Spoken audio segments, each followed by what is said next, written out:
This is the first lecture from our online SEM training series. In this lecture, I'll be introducing you to the concept of structural equation modeling. So let's get started. The first question that comes to mind is, what is structural equation modeling?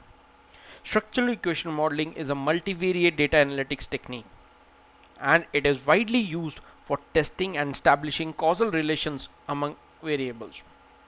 In particular, structural equation models are most commonly used for confirmatory modeling, that is, for theory testing. Confirmatory modeling usually starts out with a hypothesis that gets represented in a causal model. This model is then tested against the obtained measurement data to determine how well the model fits the data.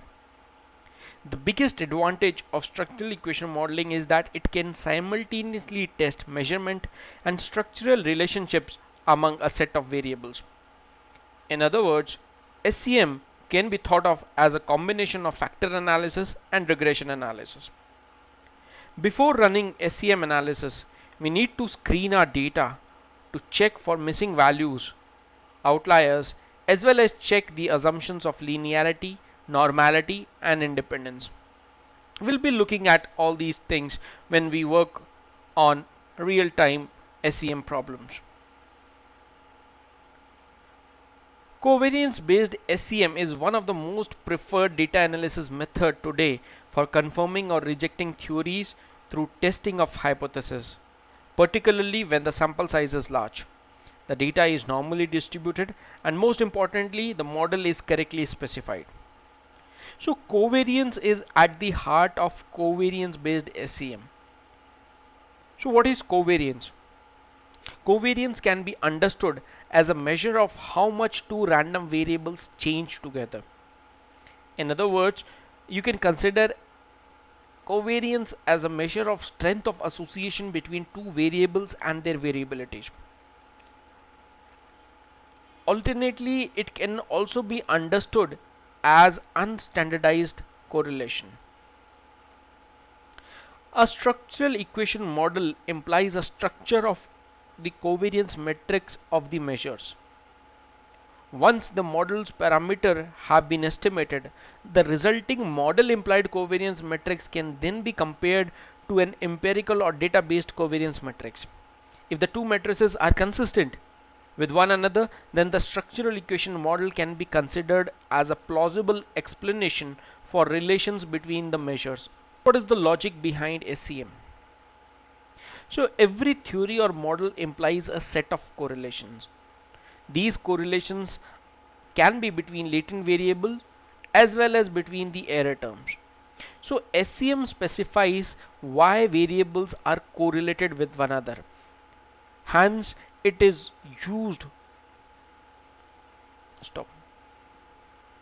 Start. Hence, it is the importance of using theory to draw our model. So the logic behind SEM is that it can be used. Stop. Start. So SEM specifies why the variables are correlated with one another. A necessary but insufficient condition for the validity of theory is that it should be able to reproduce the correlations that are actually observed in our data, so that the implied covariance matrix from our model should be equal to the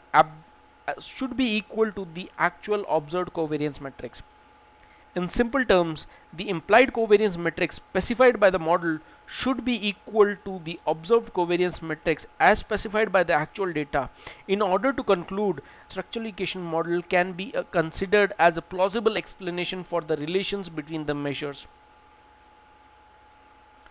One question that you might have in mind at this point of time is, why to use SEM if we have regression analysis available? Well, there are numerous advantages of using SEM analysis over regression analysis. First, in regression analysis, we are restricted to use only single dependent variable. On the other hand, in SEM analysis, we can use multiple dependent variable. SEM analysis allows variables to correlate. whereas regression adjusts for other variables in the model. So in regression analysis, we must control for variables in the model to look at the relationship between a particular variable and the dependent variable. Whereas in SCM analysis, we need not control any variable to understand the relationship between a particular variable and the dependent variable. Last but perhaps the most important advantage of SCM over regression is that SCM allows for measurement error, where regression analysis assumes perfect measurement. Some of the uses of SCM analysis are highlighted here. Most common use of SCM analysis is to test a particular theory or model. So by theory, we mean testing the strength of association between variables in the model, as well as testing the model fit, that is to say how well the data fits our proposed model. SCM can also be used to test mediation or indirect effect. Though regression analysis can be used to test mediation effect using a series of steps, but SCM analysis allows us to test the mediation effect in just one single step. SCM analysis can also be used to test group differences or to perform multi-sample analysis. So this allows us to test our theory across different groups.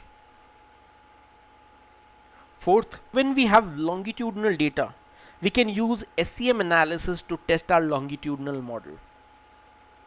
Last, SCM analysis can be used to test hierarchical multi-level nested models. We'll be looking at each of these when we are working on real-time SCM problems. If you are looking for online SCM training or support, please contact us at admin@pytutors.com.